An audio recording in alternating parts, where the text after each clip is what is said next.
My brother has one son, and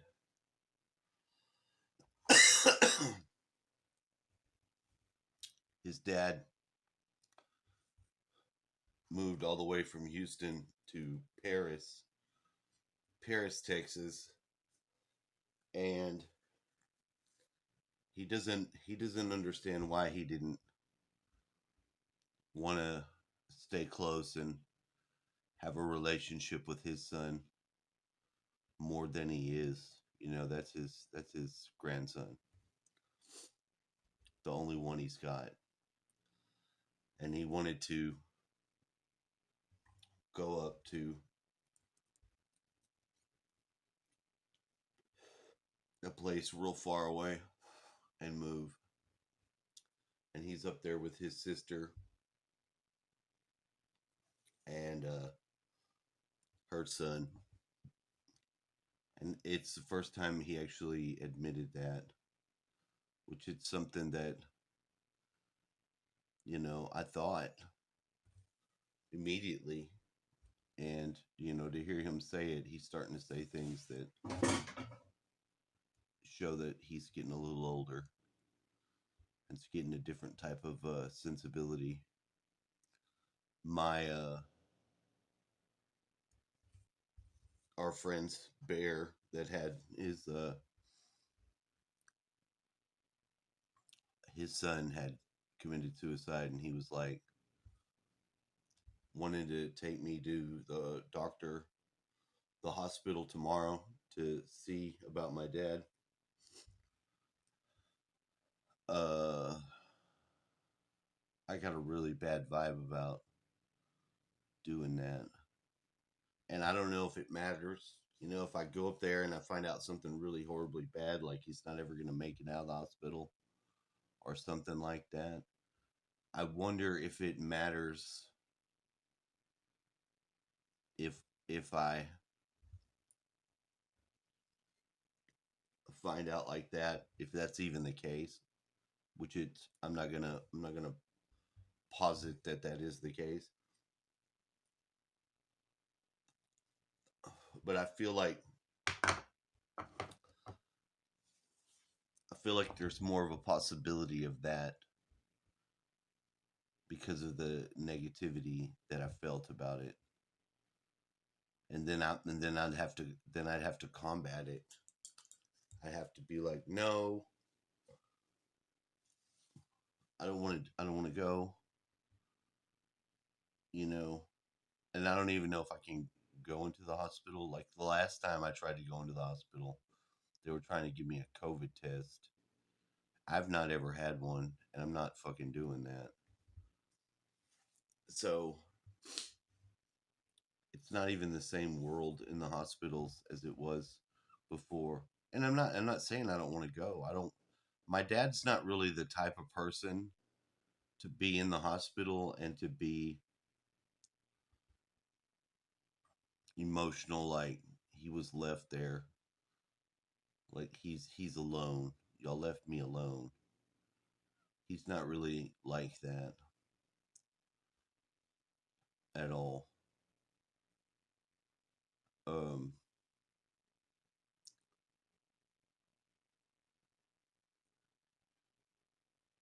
I would be I would be upset if I was in there by myself and nobody came and saw me. At least if they didn't communicate. But he can communicate. It's not like, but I text him if he wanted us to go up there on Thursday, and he didn't text anything back. So in a way, he seems to be communicating by not communicating, if that makes any sense. Now, of course, I just want him to be better and to come home. That is what I want. But I mean it's not up to me, and obviously he is at the end of his life, but he hasn't had anything that was going to take him out. You know what I mean? He hasn't had anything that was a cause for him to be so sick that he would not survive it. He's in a lot of pain, yes, Maybe now that he's in the hospital, they're actually doing something about that, which is something I bet is the case because as fucked up as he is, he can be in the hospital and he can be probably medicated, and that at least I feel good about. Do I like the rest? No, I don't. But I know that if he's having those problems with his organs, that there's all kinds of things that they can do that I don't know about. But does it worry me and bother me? Of course it does. And I don't like not knowing something, but I can deal with it. I can deal with it and be okay. The premise the guy was telling me, Bear, he's like, I know how it's got to be making you, he was projecting onto me his shit because I'm not that, I don't want to go up there and be all aggressive. He's like, oh, they got to tell you and you got to, I was like, whoa, whoa, whoa. I was like, we're not even, we're not even in that situation. We're not in that situation where, we're having to fight somebody to tell, we're not in that situation. I understand people have been in that situation. I understand it. Seems like a situation I've been in before too myself in relation to other people being sick. That's not the situation that we're in. It's not the situation that we're in at all. So I really don't want to go with that person like that. I don't. Now I don't know what happened to my other friends. They haven't said anything. I don't know if I pissed them off or whatever. You know, I did feel like there was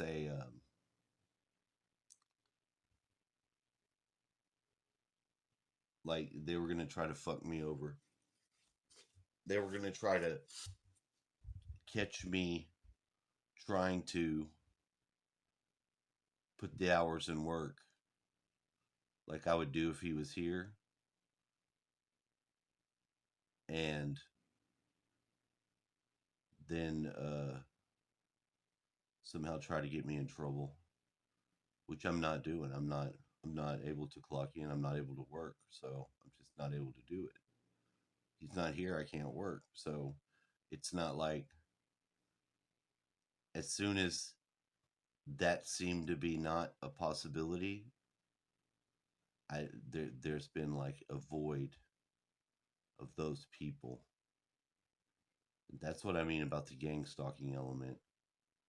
It's like you get a little bit of people being genuine, and it might just be me just being fucked up from knowing how people are and having experienced people fuck me over before.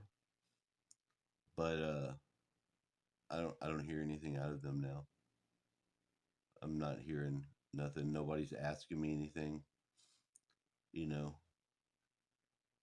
which just seems weird, but it also seems like that's the reason why. And I don't know why that's the world that we live in, but to some degree, that's always going to be the world and the way that it is, because there always seems to be some sort of,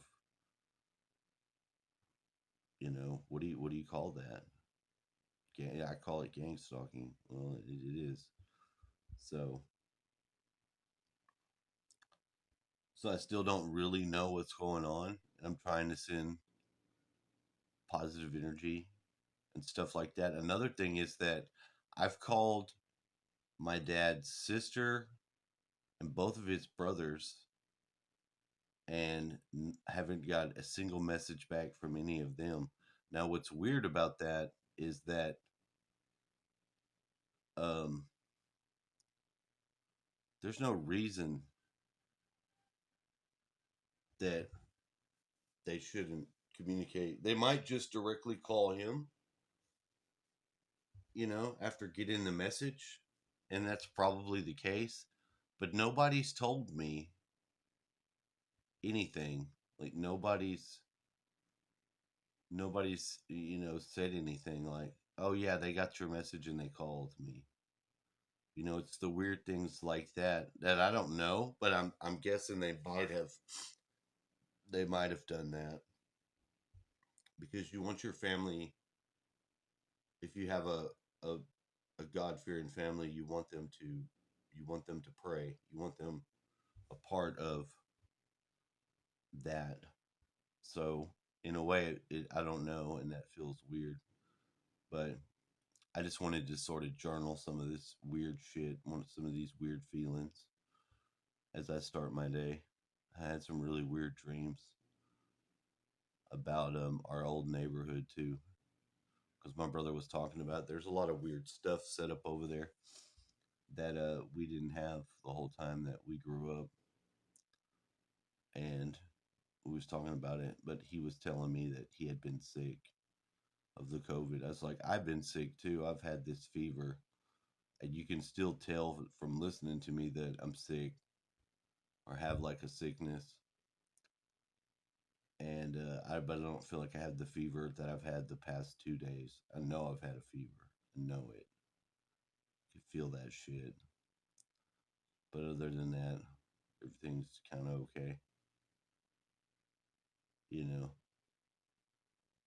it drastically altered my life to be here and to attune myself with being here, and maybe too much so because like I don't have a life outside of here, and it would be fucked up that if I was to suddenly have to change it, I really wouldn't know what to do.